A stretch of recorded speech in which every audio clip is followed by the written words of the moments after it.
আপনি বললেন আমার মাথায় হেলথ সম্পর্কে কি আছে, আমার মাথার মধ্যে হেলথ নাই, আমার মাথার মধ্যে উনি আছে। রাজনীতির মঞ্চে গুরুতর বক্তব্যের ভিড়েও কখনো কখনো একটি সংলাপী হয়ে ওঠে দিনের সবচেয়ে আলোচিত বিষয়। এবারও তেমনটিই ঘটেছে। আপনি যে না আমি বলেছি যে আপনি বললেন আমার মাথায় হেলথ সম্পর্কে কি আছে, আমার মাথার মধ্যে হেলথ নাই, আমার মাথার মধ্যে উনি আছে। এই একটি বাক্য উচ্চারণের পর থেকেই সামাজিক যোগাযোগ মাধ্যমে শুরু হয় হাস্যরস, মিম আর ট্রোলের বন্যা। ফেসবুক থেকে এক্স, টিকটক থেকে ইউটিউব, সবখানেই ঘুরছে সেই ভিডিও ক্লিপ। কি আছে, আমার মাথার মধ্যে হেলথ নাই, আমার মাথার মধ্যে উনি আছে। এই মন্তব্য ঘিরে নারীরা বেশ সরব হয়ে উঠেছেন সামাজিক যোগাযোগ মাধ্যমে। সঙ্গীকে মেনশন দিয়ে পোস্ট করছেন ওই ভিডিও। প্রধানমন্ত্রী তারেক রহমানের এত ব্যস্ততার মাঝেও স্ত্রী জুবাইদা রহমানকে নিয়ে প্রকাশ্যে এমন গুরুত্ববহ হাস্যরসাত্মক পোস্ট নারীদের কাছে এক উদাহরণ হিসেবে নজর কেড়েছে।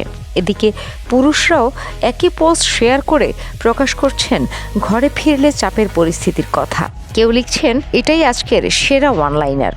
রাজনীতির ভাষণেও এমন হিউমার খুব একটা দেখা যায় না। অনেকেই আবার সংলাপটি ব্যবহার করছেন দৈনন্দিন জীবনের নানা মজার পরিস্থিতি বোঝাতে। তবে মন্তব্যটি নিয়ে শুধু হাস্যরসই নয়, রাজনৈতিক অঙ্কনেও চলছে নানা আলোচনা। কেউ এটিকে স্বতঃস্ফূর্ত রসিকতা হিসেবে দেখছেন, আবার কেউ এর রাজনৈতিক তাৎপর্য খুঁজছেন। একটি ছোট্ট বাক্য, কিন্তু তার প্রভাব বিশাল। রাজনীতির আলোচনার বাইরে গিয়েও এখন এটি সামাজিক যোগাযোগ মাধ্যমের ভাইরাল ট্রেন্ড। আগামী কয়েকদিন এই সংলাপ ঘিরে মিম আর রসিকতার ঢেউ কতদূর গড়ায় সেটিই দেখার বিষয়।